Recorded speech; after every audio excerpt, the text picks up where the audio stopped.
Dieu dit dans sa parole, je mets devant toi deux chemins, le bien et le mal. Choisis lequel tu veux suivre. Mais moi, ton Dieu, je te demanderai de suivre le bien, afin que tu vives, pour que tu vives. Oh yes, thank you Lord. Et moi je viens, je dis Seigneur, Garde mes yeux, je veux te suivre. Seigneur. Chers frères et chères sœurs dans la foi, nous vous bénissons dans le nom puissant et merveilleux de Jésus. Nous voici encore en ce jour nouveau, ensemble avec vous pour vous parler, n'est-ce pas, de Jésus de Nazareth. Ce nom qui a été donné parmi les hommes, ce nom par lequel, n'est-ce pas, tout genou fléchira et toute langue confessera qu'il est Seigneur. Nous voulons donc en ce jour nouveau partager les merveilles de Dieu. Et Dieu, par sa grâce, a permis que nous soyons en ce jour comptés parmi les hommes vivants. C'est pour cela que je voudrais alors m'acquitter d'un devoir, celui de bénir l'Éternel, celui de lui remercier, celui d'exprimer ma reconnaissance et ma gratitude vis-à-vis de celui qui a permis que je me tienne debout devant vous. Prions ensemble. Notre Père et notre Dieu, nous te bénissons en ce jour. Nous rendons gloire et honneur à toi parce que c'est toi qui nous a permis d'être comptés parmi les vivants. Nous n'avons fait aucun concours, mais il a plu au Dieu que tu nous fasses grâce. Et c'est par cette grâce que nous nous tenons debout. C'est par cette grâce que nous avons vu ce nouveau jour.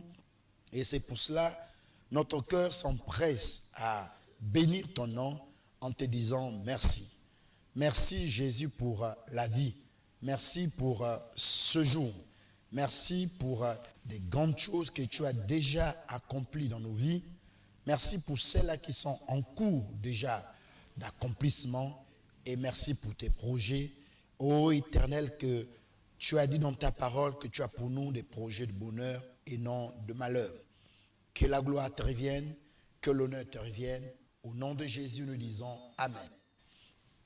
Voilà, nous disons Amen à notre Dieu, Amen à la prière, Amen pour ce moment merveilleux.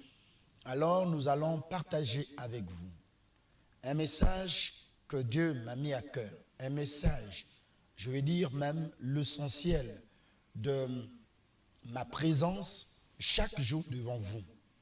Ma présence, n'est-ce pas, tous les jours devant cet écran pour vous partager une parole d'édification, une parole de fortification.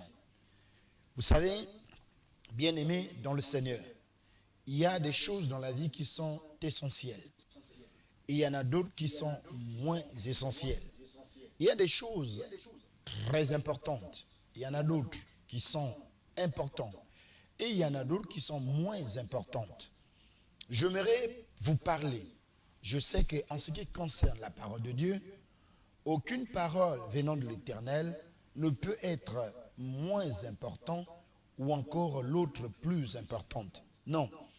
Je veux tout simplement dire que si je me tiens devant vous, si je suis tout le jour devant vous, s'il y a des églises, s'il y a des pasteurs, s'il y a eu un Jésus sur la terre, c'est pour un objectif essentiel, pour un message essentiel, je veux dire. Et ce message, permettez, chers amis, chers frères, que nous puissions le partager. Ce message, c'est le message du salut.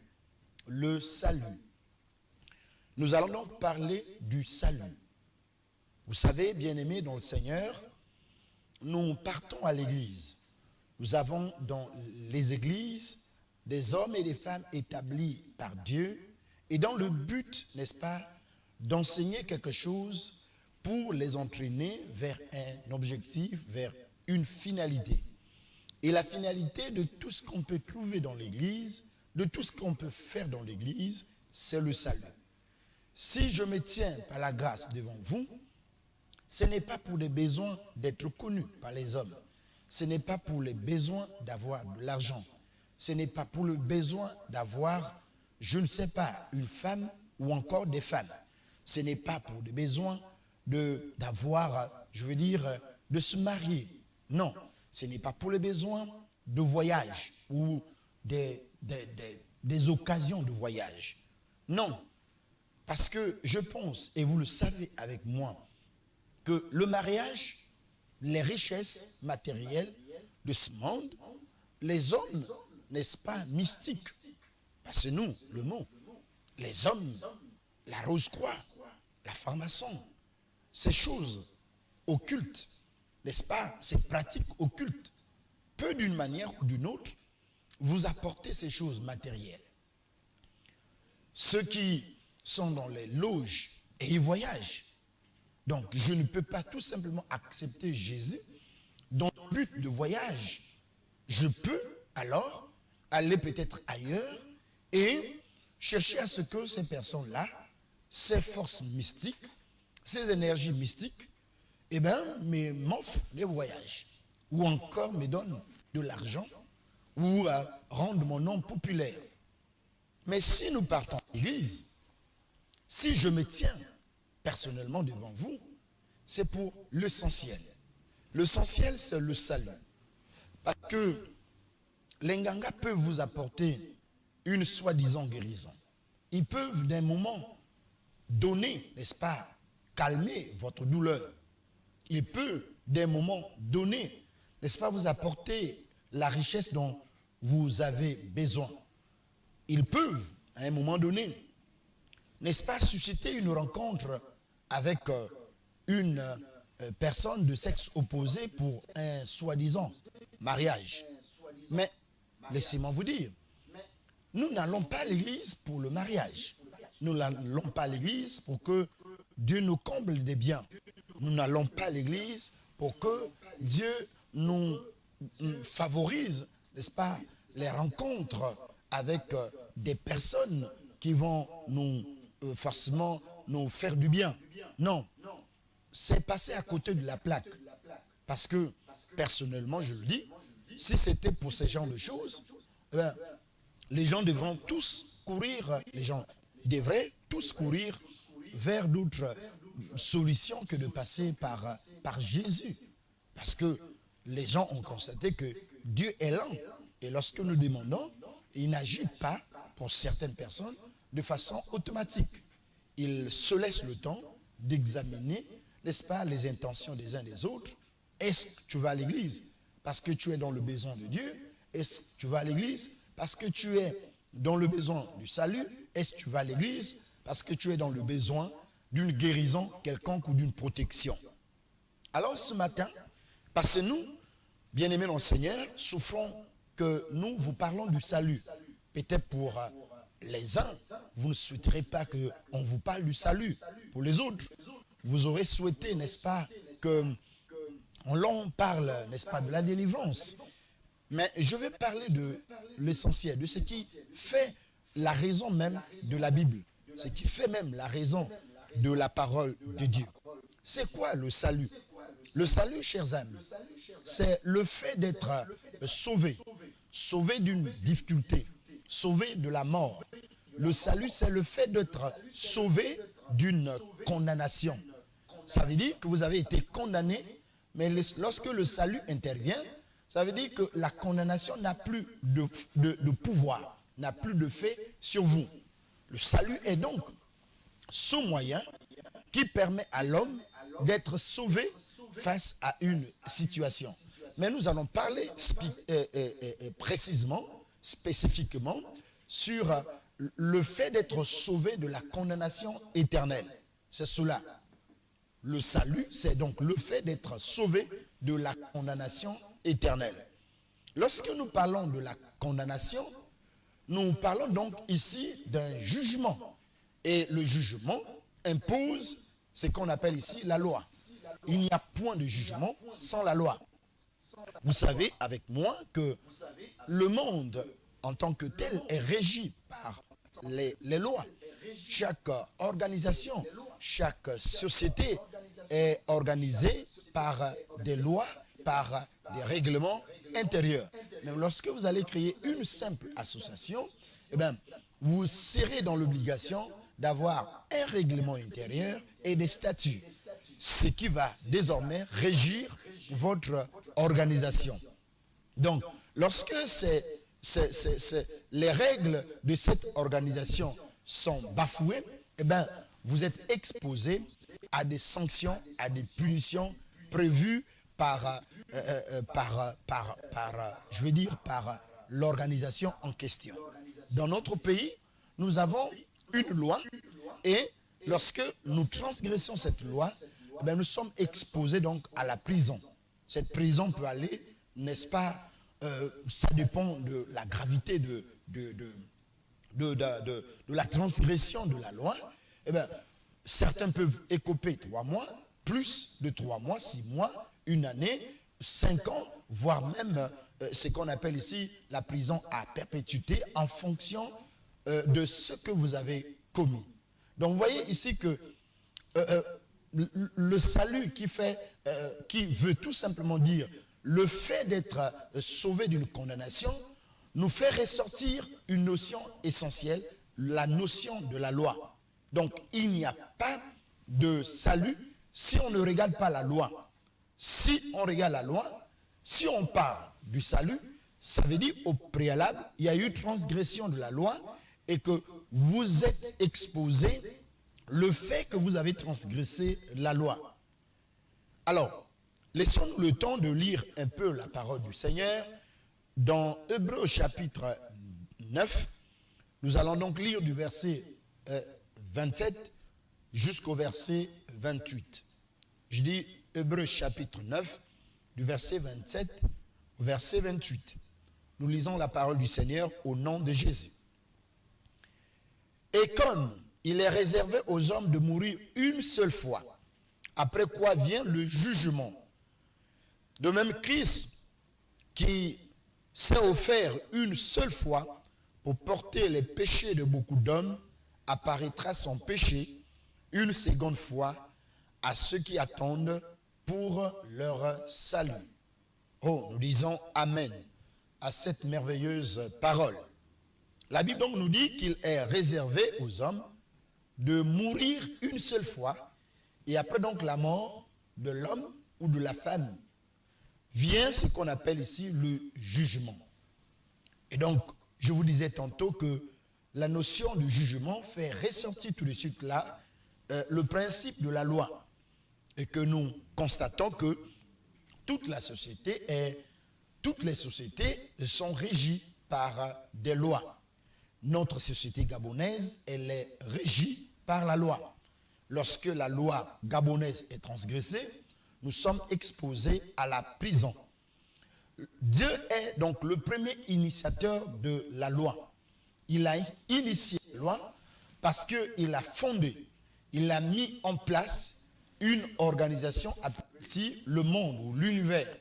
Il a créé l'univers et il a mis en place pour le bon fonctionnement de ce qu'il a créé, il a mis en place sa loi.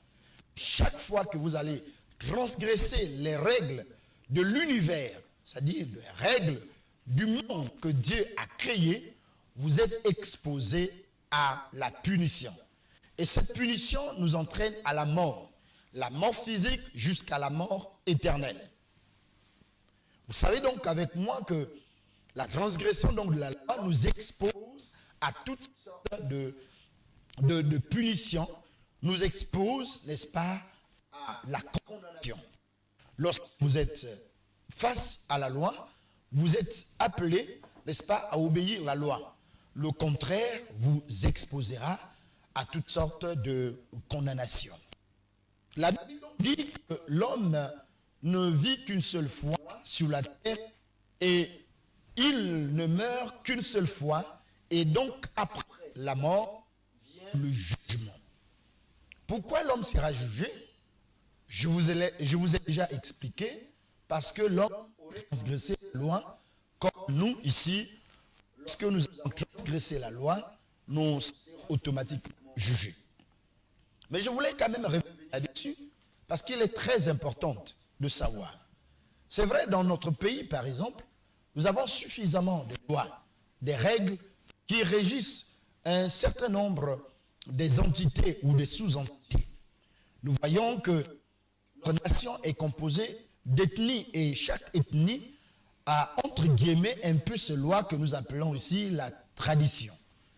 Et si je peux élargir de façon du point de vue administratif, vous allez vous rendre compte que chaque ministère ou chaque département ministériel a son règlement intérieur, a des lois bien précises. Je vais plus loin. Chaque société, chaque organisation, chaque ONG, chaque association, chaque parti politique, n'est-ce pas, a ses règles et, n'est-ce pas, oui, des règles, des règlements intérieurs et des statuts. Mais au-delà de tout cela, lorsque vous avez un individu à transgresser la loi, lorsqu'une organisation a transgressé la loi, cette organisation ne sera pas jugée selon les lois, selon ses propres lois, mais cette organisation ou cet individu sera jugé selon la loi gabonaise. Je prends un exemple bête, j'espère que tu comprends ce que je suis en train de dire. Lorsque un Gabonais du Nord ou du Sud, que tu es un Nzebi du Sud, parce que tu es Fon du Nord, ou encore un Miéné du Centre, transgresse la loi gabonaise, la personne ne sera pas jugée selon les règles de sa coutume. Elle sera jugée selon la loi gabonaise. Parce que, en fait, la loi gabonaise est au-dessus de toutes les lois que nous pouvons mettre en place pour nos fonctionnements en interne. Ça veut dire quoi? Ça veut dire également que lorsque l'homme meurt, l'homme ne sera pas jugé selon les lois et les traditions humaines, selon les lois et les traditions, n'est-ce pas, établies sur la terre, mais l'homme sera jugé selon la loi de Dieu. Donc que tu pries Dieu, que tu ne le pries pas, que tu t'appuies sur ta tradition, que tu t'appuies sur la loi de ton pays, chose qui peut être bonne, mais n'oublie pas que la loi de Dieu est au-dessus de toutes ces lois que les hommes ont établies. Nous ici, nous avons des lois que nous avons établies. Il arrive de moment que nous abrogeons ces lois par de nouvelles lois. Vous voyez que nous n'avons pas de lois stables, alors que la loi de Dieu, comme dit la parole du Seigneur, que toute chose passera, mais sa parole ne passera jamais. C'est-à-dire la parole de Dieu reste la même. Jésus dit qu'il est le même hier, aujourd'hui et éternellement. Pourquoi il est le même? Parce que la parole de Dieu ne change pas. La Bible dit que Jésus est la parole. Alors, oui, il dit qu'il est la parole. Au commencement était la parole était avec Dieu et la parole était Dieu. Donc, nous sommes en train de dire que lorsque vous transgressez la loi, eh bien, vous êtes exposé à la loi. Ne nous appuyons pas sur nos lois traditionnelles. Ne nous appuyons pas sur nos coutumes. Ne nous appuyons pas sur nos règles établies selon nos caprices, selon nos visions, selon nos idéologies. Appuyons-nous au contraire sur la loi de l'Éternel, parce que tout homme sera jugé selon la loi de Dieu et non selon les règles de sa tradition, selon les règles de sa maison. Non, nous serons tous jugés selon la loi de Dieu. Comment serons-nous jugés par la loi de Dieu? Vous savez, la loi gabonaise permet que si quelqu'un a transgressé la loi gabonaise, il peut alors se faire assister par un conseil, par un avocat. Je me fais comprendre jusqu'à ce niveau. Vous avez la capacité donc de choisir un avocat de votre choix, parce que la loi gabonaise, la constitution gabonaise, permet que vous ayez quelqu'un pour vous défendre. Vous lui expliquez le problème, vous faites confiance à la personne et la personne vous défend comme si c'était vous-même. Il s'est fait, n'est-ce pas, à votre place comme un coupable et il parle comme si c'est lui qui a vécu, n'est-ce pas, ces choses. Ce sont des principes de la loi gabonaise Et quiconque veut comprendre ce que je dis, il peut se permettre d'aller. Nos tribunaux, n'est-ce pas, acceptent l'entrée dans nos tribunaux, les entrées dans nos tribunaux sont libres. Et donc, vous pouvez avoir accès et comprendre comment la loi ou encore les rendus les jugements sont faits, faits au niveau de notre nation. Qu'est-ce que cela veut dire? La Bible dit que telles sont les choses terrestres, telles sont les choses célestes. C'est-à-dire ce que nous faisons sur la terre a une image, une coloration, n'est-ce pas, de ce qui va se passer ou de ce qui s'est fait dans les cieux. Pourquoi? Parce que l'homme a été créé à l'image et à la ressemblance de Dieu.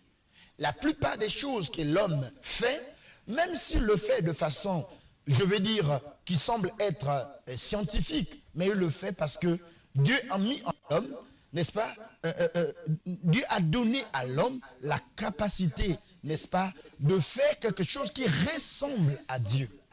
C'est pour cela que vous voyez que l'homme, Dieu a créé, n'est-ce pas, un oiseau, et l'homme qui est créé à l'image et à la ressemblance, n'est-ce pas, de Dieu, avec donc la capacité de créer, parce que, je vais dire, je précise là, que l'homme est la ressemblance. La ressemblance ne veut pas dire la chose même. Donc, l'homme a la capacité, n'est-ce pas, de créer quelque chose qui ressemble à la chose de Dieu. La capacité a été donnée à l'homme de créer, de fabriquer quelque chose qui ressemble à Dieu, mais ça ne peut pas être 100%. Non. Donc, nous revenons là-dessus et nous disons ceci, que lorsque nous avons fauté, nous pouvons alors être assistés par un conseil. Alors, le jugement de Dieu, le tribunal de Dieu est constitué de la sorte, de la manière la plus simple. Il y a donc Satan qui accuse et il y a Dieu lui-même qui est donc le président du tribunal, la personne qui est capable de rendre justice. Eh bien, il y a également à côté donc, de Satan qui accuse, il y a un avocat. Et cet avocat, c'est Jésus de Nazareth. C'est Jésus de Nazareth qui est donc l'avocat. Dans le conseil de Dieu, il n'y a qu'un accusateur et il n'y a qu'un avocat. Et il y a Dieu lui-même qui est donc au-dessus, et Dieu lui-même qui est là pour, n'est-ce pas, justifier. Et donc Jésus est le seul avocat. Dans le jugement de Dieu, dans le tribunal de Dieu, Jésus est le seul avocat. Alors ne me demandez pas pourquoi Jésus est le seul avocat, parce qu'il plaît à Dieu, qu'il a trouvé qu'il n'y a que lui seul, n'est-ce pas, et lui seul qui peut être un avocat. Satan nous accuse de ce que nous faisons, à tort ou à raison, mais Jésus est le seul, n'est-ce pas, à nous défendre lorsque nous sommes accusés injustement. Je me fais comprendre. Jésus est donc notre avocat. Et par la grâce de Dieu, je me force à expliquer des choses de manière à ce que ce message soit accessible. Parce que je vous ai dit que vous pouvez trouver de l'argent. Quelqu'un peut vous donner de l'argent. Quelqu'un peut vous donner une femme. Quelqu'un peut vous donner, n'est-ce pas, un mari. Quelqu'un peut faciliter les choses dans ta vie pour que tu sois riche. Je sais de quelle manière il peut faire. Il y a des pratiques occultes, spirituelles, occultes, qui peuvent, n'est-ce pas, amener à l'homme qu'il soit riche matériellement. Mais il n'y a aucun moyen pour l'homme, n'est-ce pas, d'avoir le salut hors la personne de Jésus. Le salut, il n'existe de salut qu'en la personne de Jésus. Pourquoi? Parce que Jésus est le seul avocat admis dans le conseil de Dieu. Il est le seul avocat que Dieu, c'est le seul conseil, n'est-ce pas, d'avocat que Dieu reconnaît dans les cieux, capable donc de défendre tous les hommes. Au passage, je tiens à dire que la Bible dit que tous ont péché et sont privés de la gloire de Dieu. Lorsque nous péchons, automatiquement, nous sommes exposés à la condamnation. Nous sommes exposés au jugement. Donc, autant que nous sommes, si moi, le pasteur, je me permets de dire avec Alors, une assurance du salut, que je suis sauvé, ce n'est pas parce que j'ai fait mes efforts personnels pour être sauvé, mais parce que j'ai cru et j'ai exposé mes déboires, mes péchés, mes transgressions, mes iniquités. Je l'ai dit, je me suis confié à un avocat qu'on appelle Jésus de Nazareth. Jésus est donc le seul avocat mis dans le conseil de Dieu lorsqu'il y a jugement. Donc laquelle l'apôtre nous dit, il n'y a plus de condamnation dans le livre de Romains au chapitre 8, premier verset. Il n'y a plus de condamnation en ceux qui sont en Jésus. Parce que ceux qui sont en Jésus sont ceux-là qui ont pris leurs problèmes et ils ont expliqué clairement à Jésus qu'il avait péché contre Dieu. Ils ont marché, qu'il marchait hier dans la débauche, qu'il marchait hier dans des actes d'assassinat, qu'il marchait dans le faux témoignage, qu'il marchait dans les actes d'escroquerie. Et ils ont exposé clairement leur situation à l'avocat et l'avocat a pris en compte, n'est-ce pas, leur situation et l'avocat a pleinement défendu la cause de son client. Je ne veux pas dire que nous sommes des clients de Christ, mais prenez cette image que lorsque nous partons vers lui non pas parce qu'il a de l'argent, non pas parce qu'il a la capacité de guérir, quand bien même il a la capacité de guérir, mais notre première motivation d'aller vers Christ, c'est d'abord le salut, parce qu'il n'y a que lui, et je dis bien lui seul, qui a la capacité, n'est-ce pas, de sauver une vie, de sauver une âme. Ne me dites pas, mais pasteur, pourquoi vous le dites? Demandez à ceux qui ont mis en place les règles de fonctionnement et qui disent que bon, je suis une autorité, je suis président de la République, je suis ministre, et bien pour me voir, il faut passer par mon directeur de cabinet. Et oui, c'est un principe. Si les hommes ont établi que pour me voir, il faut passer par mon directeur de cabinet, pas par deux personnes, mais par mon directeur de cabinet, eh bien, ne dites pas à Dieu pourquoi Dieu veut que ça soit uniquement par Jésus-Christ Nazareth. Considérez-le comme son directeur de cabinet.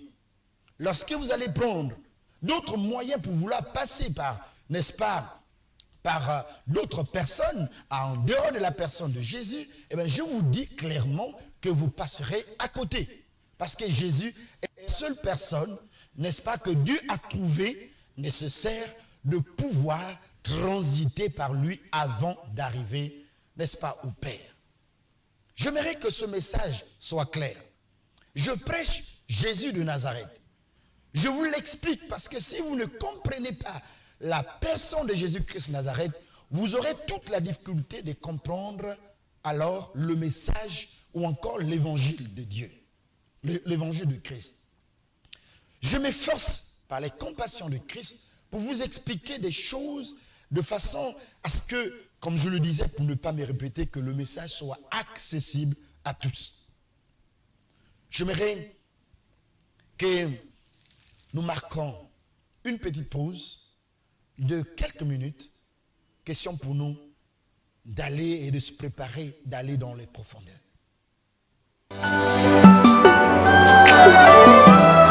Comme une biche près d'un torrent d'eau, Seigneur, je viens dans ta sainte présence, me rassasier de ta splendeur. Roi de mon salut, la source d'eau qui ne tarit jamais.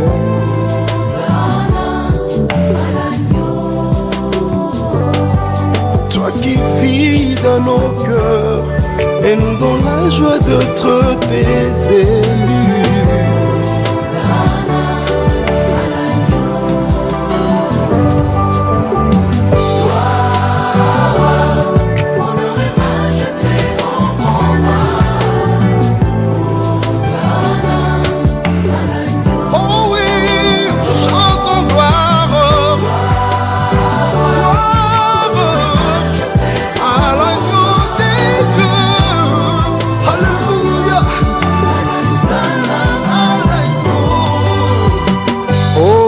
Vie éternellement, toi qui as fermé nos cœurs quand la terreur des hommes veut nous plonger dans la peur. Nous n'est semblable à toi. Tu es Dieu.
Nzambe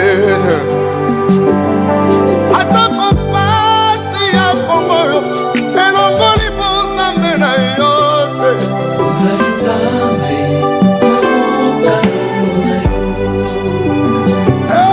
nayebi bonzambe na yo ekobongola pasi na ngai ozali Nzambe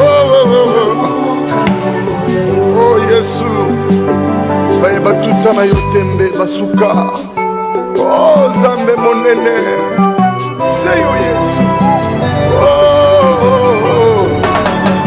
yeba Nzambe monene papa Nzambe na ngai okonzi ya bomoi nayembeli yo loyembo ya motema Yesu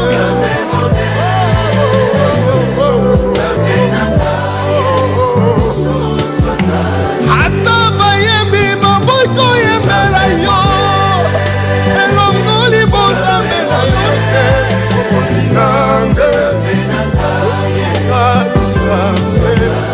Yesu nanga kumama na yo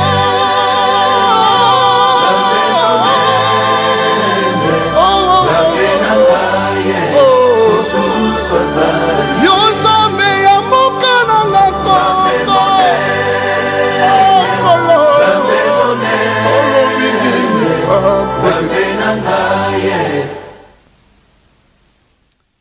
Merci, bien-aimé frère Mike Kalambaye, pour ce merveilleux chant. Alors, nous revenons sur le sujet de ce matin, le salut. Eh bien, nous parlons donc du salut et nous avons pris la peine d'expliquer c'est quoi le salut. Le salut, c'est le fait d'être sauvé, n'est-ce pas, de la condamnation éternelle. C'est le fait d'être épargné de la condamnation éternelle. Alors, nous étions en train de dire que Jésus est notre avocat. Il n'a plus à Dieu, n'est-ce pas, de le prendre et de le considérer comme étant le seul moyen par lequel, ou encore le seul chemin par lequel les hommes devraient être sauvés. Écoutez, la Bible dit clairement que Jésus est le chemin. Il est la vérité et la vie. Nul ne vient au Père que par lui. Nul ne vient au Père que par lui. Donc c'est comme ça que Dieu a pensé que pour le rencontrer, pour arriver au Père, il faut passer par la personne de Jésus-Christ. Il n'est pas dit qu'il faut passer par un pasteur pour voir, n'est-ce pas, Dieu. Il n'est pas dit qu'il faut passer par le cousin de Jésus pour voir Dieu. Non, non, non, il n'est pas dit qu'il faut passer par, n'est-ce pas, la mère de Jésus pour voir Dieu. Il n'est pas dit qu'il faut passer par ceux qui ont travaillé, les disciples de Jésus, pour voir Dieu.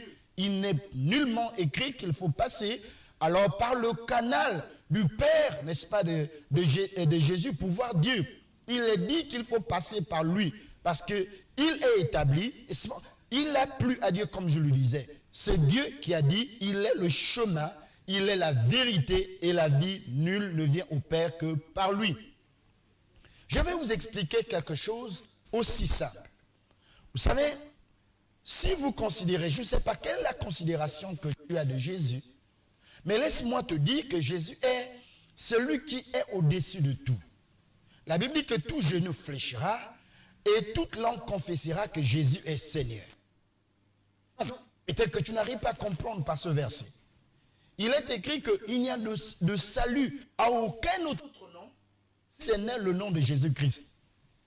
Ce qui est sur la terre, que ce soit nominé en termes des êtres humains, des êtres vivants, alors aucun de ces êtres humains, aucun de ces entités spirituelles n'a le pouvoir alors de donner, d'accorder à quelqu'un, de faciliter la personne, d'accéder, n'est-ce pas, à Dieu, si ce n'est que par Jésus. L'apôtre Paul nous dit dans 1 Timothée au chapitre 2 au verset 5 qu'il n'y a qu'un seul médiateur entre les hommes et Dieu. Et ce médiateur, c'est Jésus de Nazareth. Donc ce n'est que par Jésus que nous pouvons avoir accès à Dieu. Ce n'est que par Jésus que nous avons le salut. J'insiste là-dessus. Je ne sais pas quel est le prophète que tu as dans ta tête et que tu crois de tout ton cœur selon les enseignements, bien évidemment, de ce que tu as reçu. Et qui te disent que par ce prophète, tu peux accéder au royaume des cieux. Mais je veux t'expliquer quelque chose de la manière la plus simple. Vous savez, si vous considérez Jésus comme étant un prophète, parmi les prophètes, laisse-moi te dire, il est donc le prophète des prophètes. Parce que au-dessus d'un prophète, ou entre les prophètes, il y a un qui soit au-dessus. Je m'explique encore. Si vous avez des généraux dans une armée comme la nôtre, eh bien, parmi ces généraux, il y a un général en chef. Si dans notre société organisée, nous avons des ministres, eh bien, parmi ces ministres, il y a un premier ministre. C'est pour autant dire que si vous prenez Jésus comme étant un esprit, eh bien, Jésus est donc l'esprit qui est au-dessus des autres esprits. Si vous considérez Jésus étant comme prophète, comme bien autre prophète, laissez-moi vous dire qu'il est donc le prophète qui est au-dessus de tous les prophètes. Si vous le considérez comme étant un roi, d'ailleurs, il est appelé le roi de rois. Donc laissez-moi vous dire, donc il est le roi qui est au-dessus de tous les rois qui peuvent exister ou qui ont déjà existé. Jésus est donc le canal par lequel, bien-aimé le Seigneur, que nous verrons Dieu. Jésus est notre avocat. Jésus est véritablement notre avocat. Je t'appelle alors en ce jour de l'accepter dans ta vie. De l'accepter dans ta vie parce que ta vie, comme la mienne, est une vie déjà, alors, je vais dire, enveloppée, embrigadée par le péché. Et le péché, c'est la transgression de la loi. Et toute loi transgressée, alors, conduit la personne à la punition, à la condamnation. Et il n'y a que Jésus de Nazareth qui a été mandaté par Dieu, qui a été accepté dans le conseil de Dieu, comme étant le seul avocat capable de défendre la cause humaine. Tu continues avec ton raisonnement, mais laisse-moi te dire ce que je dis, c'est la vérité. C'est la pure et simple vérité. Raison pour laquelle il est loin de te persuader. Accepter Jésus de Nazareth. Mais laissez-moi vous dire que ce n'est que le seul moyen par lequel nous pouvons alors espérer un jour vivre au paradis. Vous savez, la vie sur la terre, elle est très courte. L'espérance de la vie chez nous ici est de 45 ans. Et 45 ans, à comparer à l'éternité, bien-aimé dans le Seigneur. 45 ans comparé à l'éternité. Seuls les insensés qui peuvent opter pour 45 ans.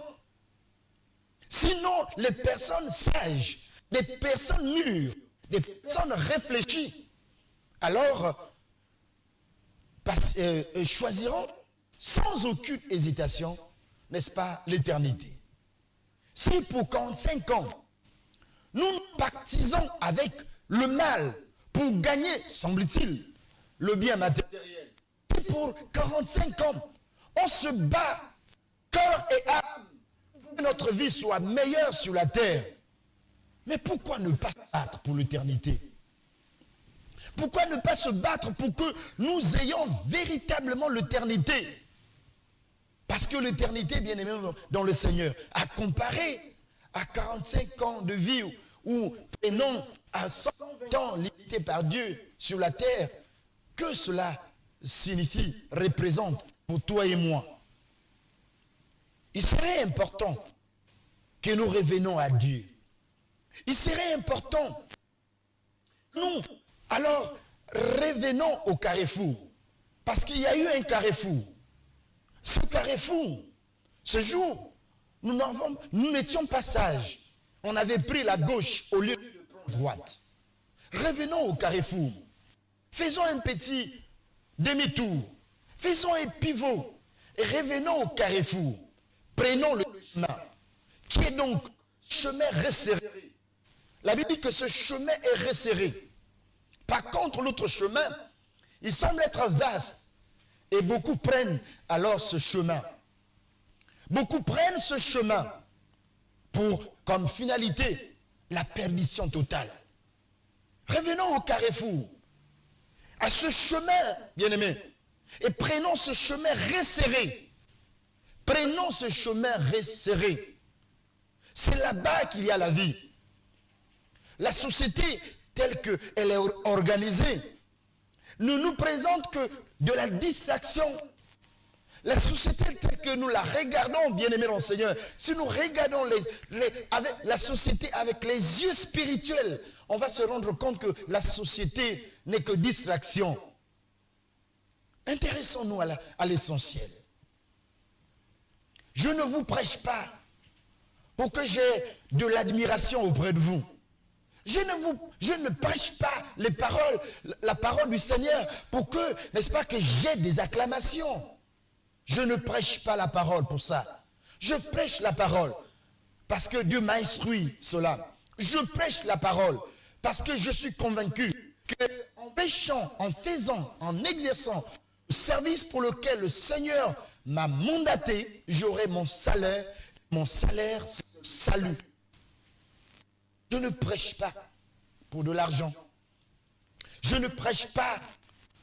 Je ne conduis pas le troupeau du Seigneur pour de l'argent. Je ne conduis pas le troupeau du Seigneur pour des femmes.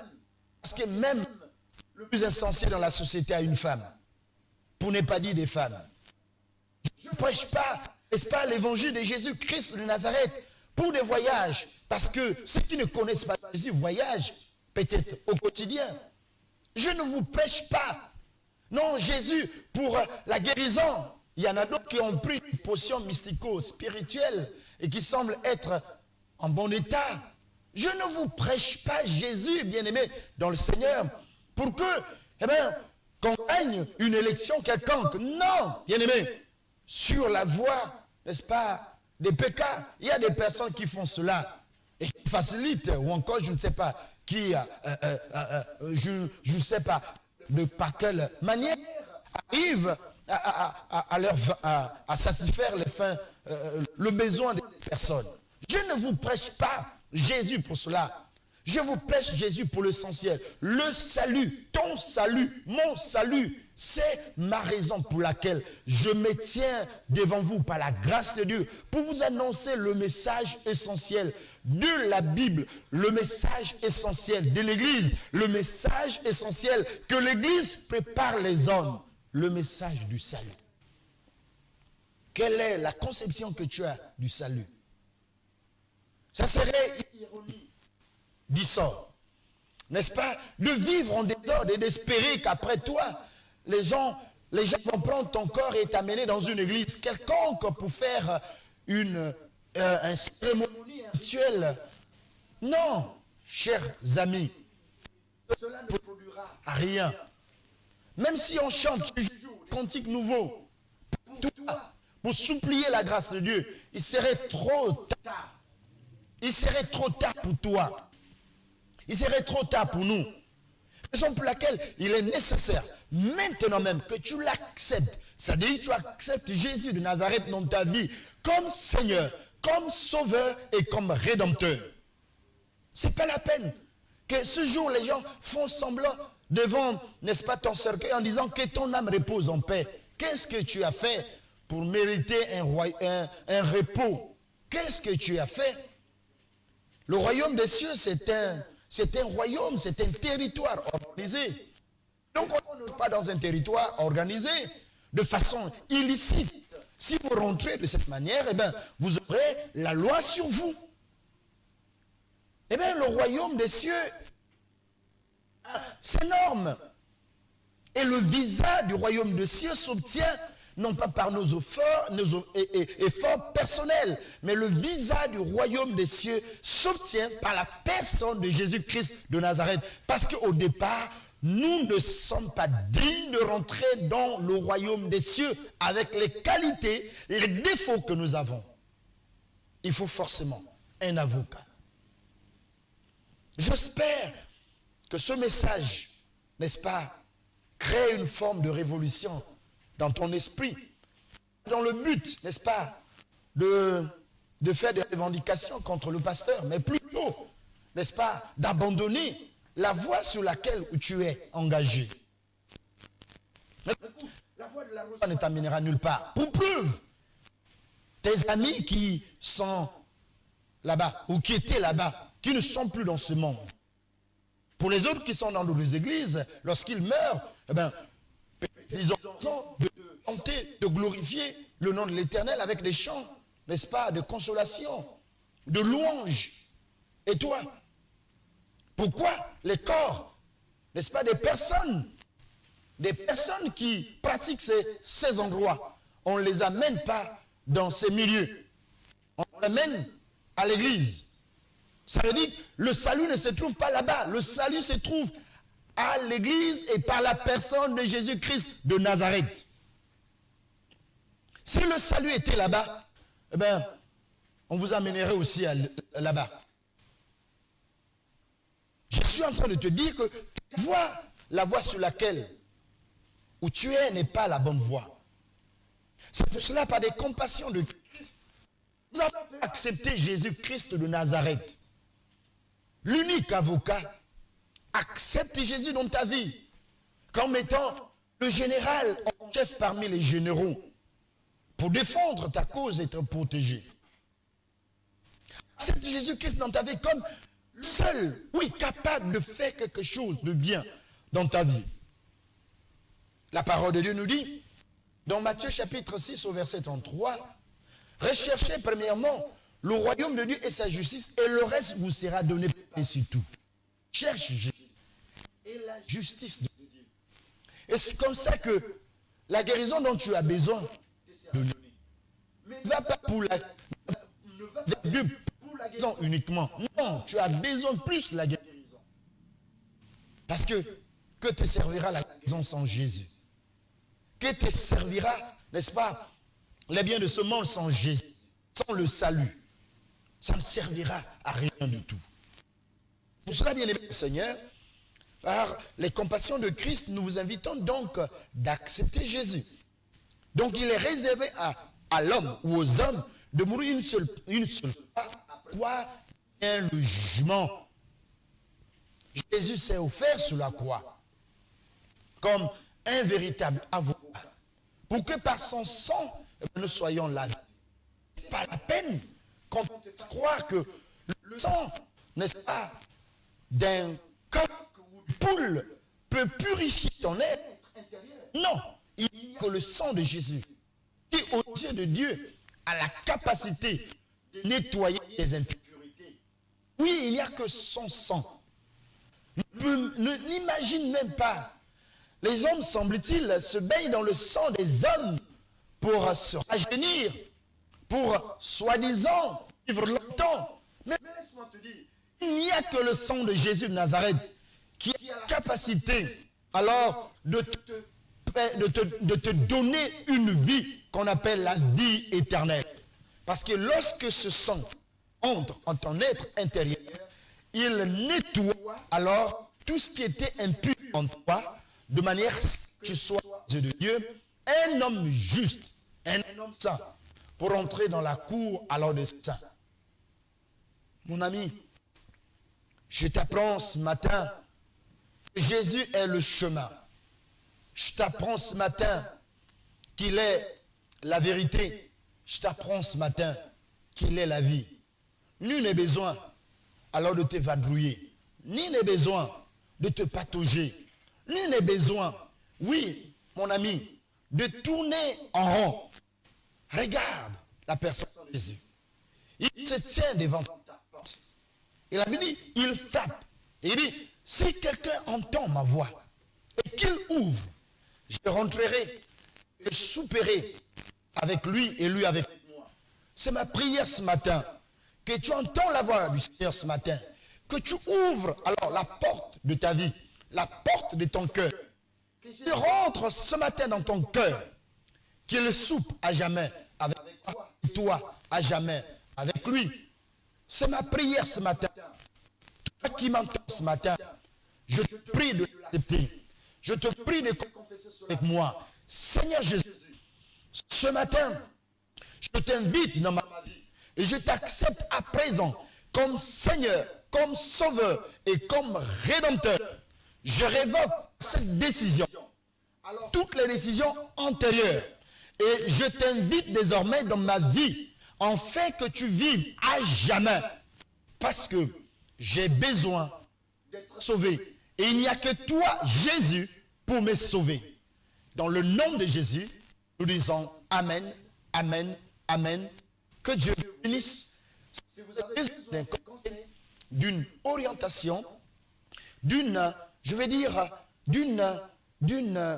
attention particulière, parce que là je parle sur une place publique, nous pouvons disposer du temps pour vous, peut-être les moindres explications de ce que vous n'avez pas compris.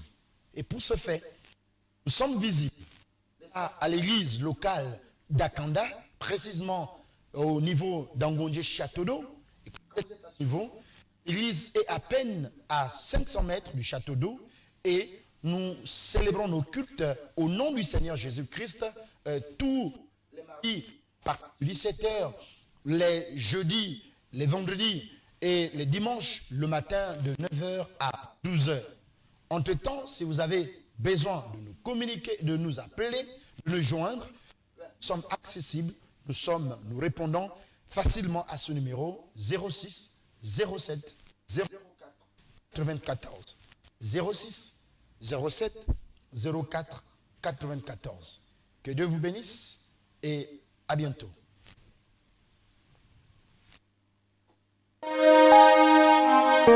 Dieu dit dans sa parole, je mets devant toi deux chemins, le bien et le mal. Choisis lequel tu veux suivre. Mais moi, ton Dieu, je te demanderai de suivre le bien, afin que tu vives, pour que tu vives. Oh yes, thank you. Et moi, je viens, je dis Seigneur, garde mes yeux, je veux te suivre.